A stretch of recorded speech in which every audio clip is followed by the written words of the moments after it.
Remember, check the curd before you pour it out, or even before you pour something back, because some paints look similar. Right, and we pour out the back, remember. This on the back is the same on every single tin of paint. It doesn't change, so it doesn't matter if we colour it.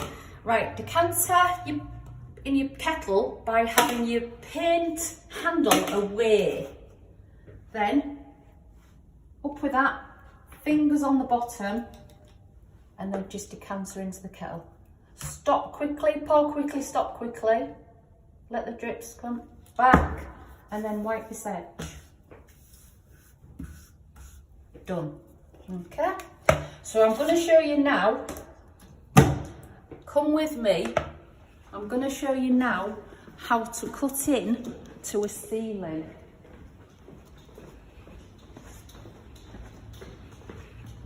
Right, so the ceiling is finished, and what we need to do is we need to cut in to the walls now. And it's the same as when we was doing the ceiling. So brush width and roll in the centre. With the walls though, you've got to remember that your ceiling's finished now. So you're going to have to paint the wall, but you're going to have to do cutting in. So, same thing we always do. Wet the brush in, scrape out the excess, dip in, tap on the sides, good to go. Now, all these walls are going to get painted. So if I'm doing down an internal, I can just do it like that. Nice brush width all the way down. Don't matter that it's gone onto that wall, because we're going to paint that wall. All the way to the top. Like that. Get right into the corner. But now we're going to paint the top. And we've already finished the ceiling, so we don't want to get paint on the ceiling.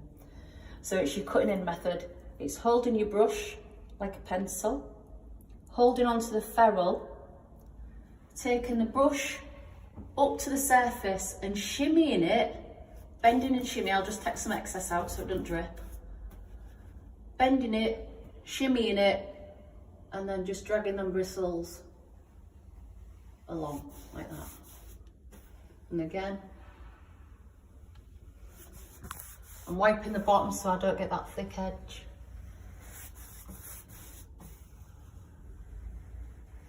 And you're just working on. When you obviously get to a point there where I'm not putting any paint on, I need to just reload my brush. And then up again, shimmy it.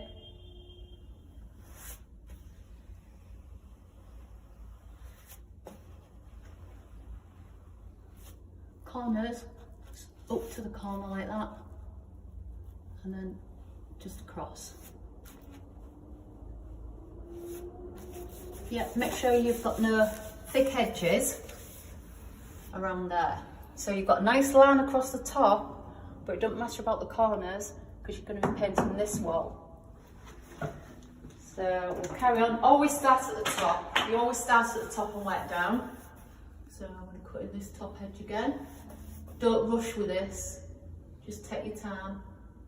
Might take you a while to get used to holding the brush for cutting in.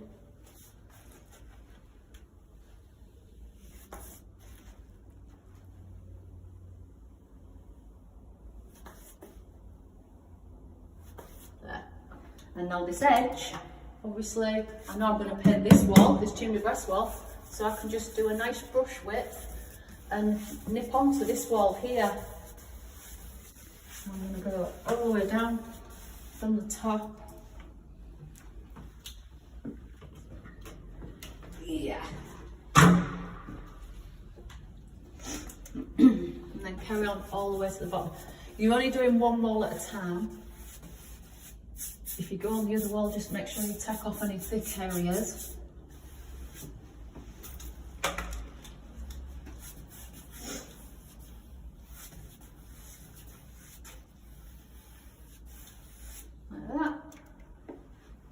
And then to the side.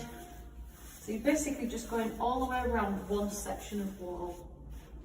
Now you come to your skirting, just check that you haven't got dust on your skirting. Check it's rubbed down, check it's filled. This one isn't, but I'm just doing this as a demo for this wall. Dust off. Obviously I ain't got a dust brush, but you will have. And then using your brush on the side, you don't have to cut into the skirtings, you can nip on that top edge, because remember, if you haven't painted a surface before, you can always nip onto it. So I'm going all the way along there, making sure I'm brushing it out and I'm not getting loads of brush marks in it. I'm not putting it on too thick. There'd be no point me doing all that preparation if I was just going to slap it on and get loads of brush marks and runs. So that there, all the edges are feathered. That there is ready for